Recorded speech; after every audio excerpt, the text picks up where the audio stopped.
So hello বন্ধুরা, তোমরা সবাই কেমন আছো? আশা করি সবাই ভালো আছে। তো আমিও খুব ভালো আছি। তো আজকে আমরা বিকেলের দিকে বেরিয়ে পড়েছি শাক তুলতে। তো দেখো কে কে এসেছি, ভাই, মামি আর আমার মা আর একটা দিদা আসলো। আর এখানে আরও অনেকজনই ছিল। আর এখানে আমরা সবাই মিলে শাক তুলছিলাম, আর ভাই আর আমি একটু বসে বসে নকশা করে নিলাম।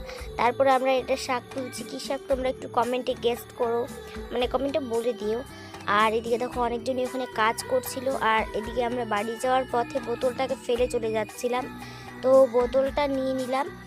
আর এখন আমরা বাড়ি চলে যাব। আর বাড়ি যাওয়ার পথে বাড়ি যাওয়ার পথে আমরা কিছু শাক দেখতে পেলাম। তো এইগুলো শাক কি বলো তো, এগুলো সরষে শাক। তো এই শাকগুলো খেতে আমাদের সবাই অলরেডি ভালোবাসে। এগুলো শাক খেলে মানে এগুলো শাকে প্রচুর ভিটামিন আছে। তো মা আর মামি মিলে ওই দিকটায় চলে গেল শাক তুলতে, আর ভাই আর আমি আবার বসে বসে মোবাইল দেখতে লাগলাম। তারপরে এখন আমরা বাড়ি যাব। তো বাই বাই বন্ধুরা, লাইক কমেন্ট শেয়ার।